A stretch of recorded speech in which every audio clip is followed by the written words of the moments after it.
In this lesson, we'll be creating a CNC mill setup. After completing this lesson, you'll be able to create a new setup for a CNC mill, use direct modeling tools to remove a chamfer, and use isolate to view a single component. For this next lesson, we're going to carry on with our multi-axis multiple setups file, and we want to create a program to cut our soft jaw. If we expand our soft jaw component and get all the way down to our front soft jaw and rear soft jaw, I'm going to control select both of these, right click, and isolate. Both of these are identical. Because our part is symmetric, with the exception of our G54 position, both of these are going to be the same.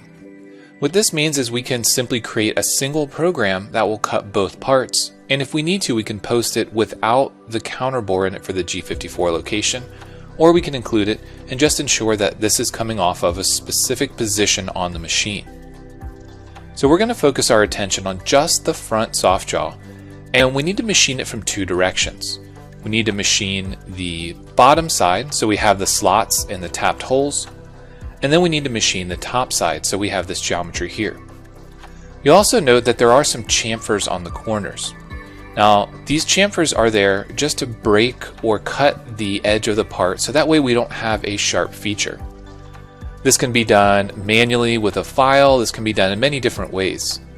We're not going to be looking at cutting this inside of the specific part, so I'm going to omit those by first activating my component.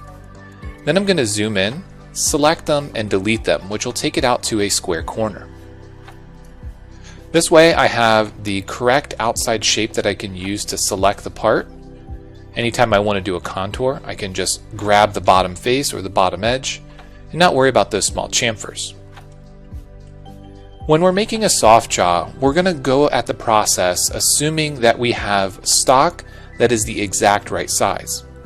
A lot of times what you'll find with companies that make a lot of soft jaws is they'll have a bunch of these already cut to size, and potentially they'll already have the features in the bottom. They simply need to put them in a machine and cut the geometry on top that needs to hold their custom part.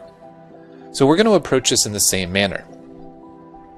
But we do want to make sure that we include the bottom features, so that way we can create multiple setups to program this part.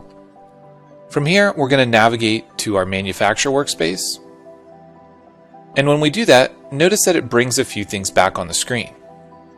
So you can see that we have our multi-axis setup 2, which contains a bunch of toolpaths, and currently they're showing that they need to be rebuilt. I'm going to use Ctrl-G to rebuild all of those toolpaths, and they're going to be fine, and the only reason they need to be rebuilt is because we've exited the manufacturer workspace and we've made some changes to the model. We're not too worried about each of these operations, but what we want to do is we want to focus on creating a new setup just for our soft jaw.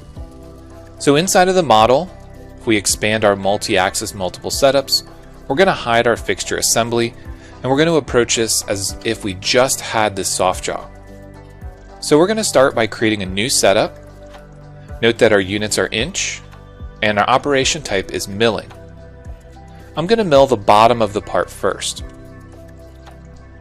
I'm going to set up my coordinate system by selecting my z-axis, and I'm going to flip it over so that z is pointing up, and I'm going to flip my x-axis so that it's pointing off and to the right. Then my stock point is going to be the upper left-hand corner, assuming that we've placed this into a vise on the 3-axis CNC machine. Then inside of my stock section, we have relative size box, but I'm going to take off the offsets. I'm going to set them all to 0. So this means that we have a part that's the exact right size. It's faced on all sides. We simply need to add the details and features that we need for our part. In the post-process section, I'm going to add 10001, and I'm going to add soft jaw link. So this way I know exactly which machine and which part we're working with. Once we've created that, let's go ahead and save the file before we move on to the next step. Thank you for watching our channel. Please like, share and subscribe our channel, and don't forget to press on bell icon.